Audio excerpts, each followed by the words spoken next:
I say this very seriously to the audience and to you, King Simon, because we, as a collective, as a humanity in the stage of history that we are in, Yes. we are being, I feel instinctively invited by the numbers to engage with them on a whole other level. I don't have to say to you guys, I'm looking at the audience, Yes.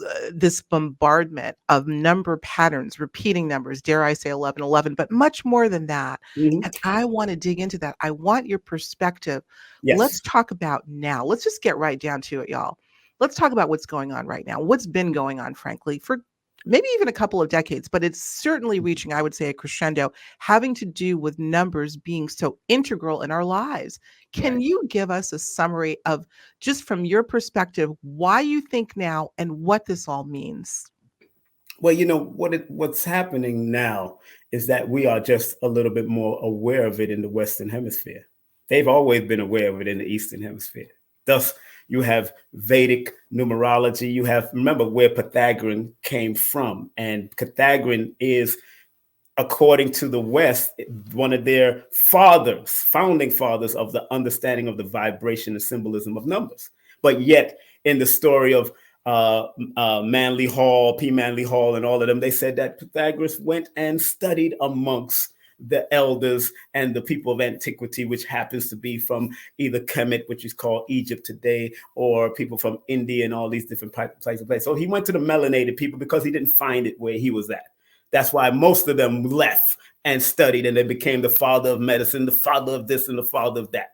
Let's be real. They knew that there was no real knowledge in Greece, but they developed by taking from other people. And I don't disrespect them because they added on to help their own people. Mm-hmm. It's just like studying Dianetics when I was younger and realizing that Ron L. Hubbard was talking about ancient people having the same wisdom. So he took what he took for his people also. So the numbers that we're seeing now, remember, the number sequences was popularized towards the late 80s, 90s, started going into the 2000s a little bit more.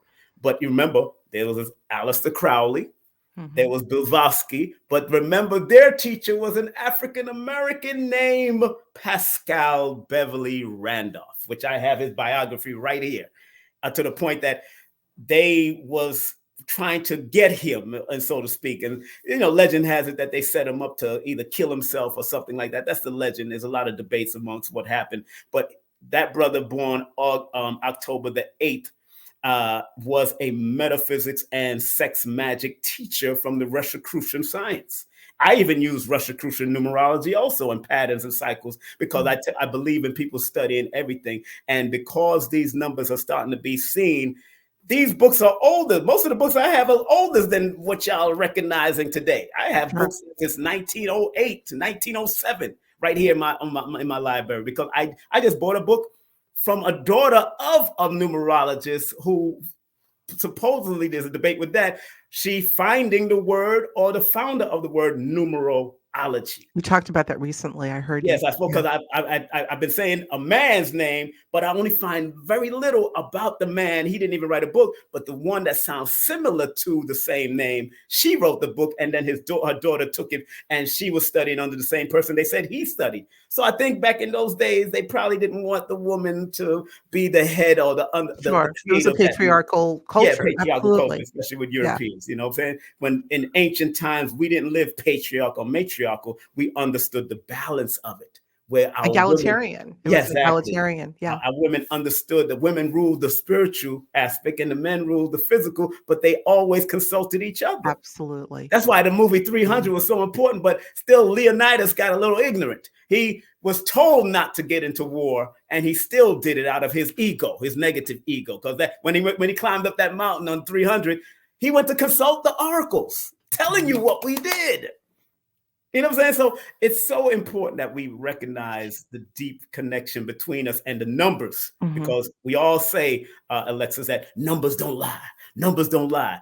Every physicist, every scientist that I've studied, even put in my book, Numerovation for Mental Stability with Newton and Isaac Newton and Galileo, and breaking down all the way. I'm watching even Neil deGrasse Tyson speak on it too. All of them said that the universe is a grand book, a mathematical book. We're on Earth in the universe, and we're not part of this grand book.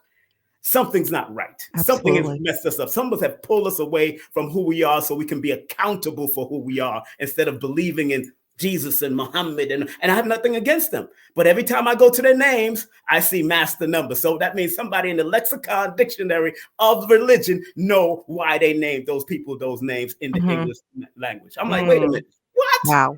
Don't Wow. play with me. Don't play with me.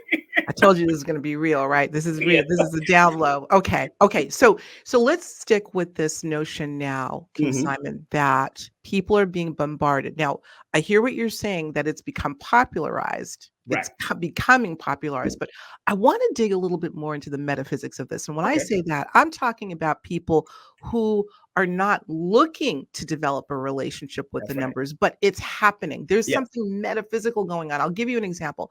I have a dear friend, sister. I'll just say her first name is Sonia, and I love her dearly. Hey, And son. she had no context whatsoever, no idea that this was happening to a lot of people. But one day she called me up and she said, we were talking about something else, but she said, Alexis, I got to say something to you. Why is it that every time I look at the clock, I'm seeing 11:11? Now, she knew nothing about this conversation, nothing about this trend, whatever. Right. I'm talking about those people, the unwitting public that are all of a Right. sudden Right. being hit with this. What's happening from that perspective? What's going on in the invisible world? Well, And why now? I tell my clients all the time, numbers don't care if you believe them or not.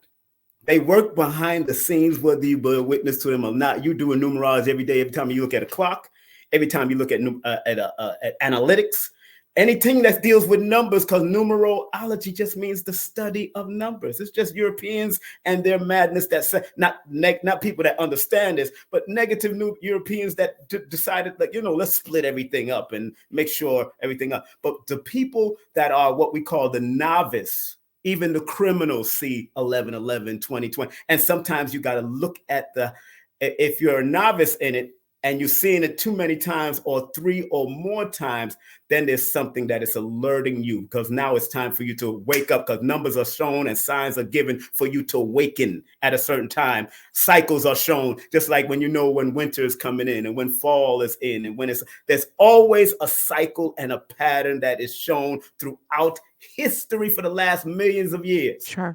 I believe History that. also. So people like your friend has to realize that if it's showing up, then there's something that's alerting her to be more spiritual, because 11 is the spiritual number of the unseen and the seen, and learning to bring the equilibrium of two of them together. So she has to be balanced with her physical and spiritual, because we don't know a person is spiritual unless the physical is showing that you're spiritual. And we don't know the person is physical unless the spirit works through you. Spirit is just energy. Let's not get all confused. These are different words. They change. In the religious word, is spiritual. In the scientific word, it's energy. Okay, let's deal with both those sides, and let's bring. That's why Nikola Tesla, born July 10th, was so important, because he was the maverick scientist that showed you that you better know how to blend the physical with the spiritual, so you can get a more deeper understanding.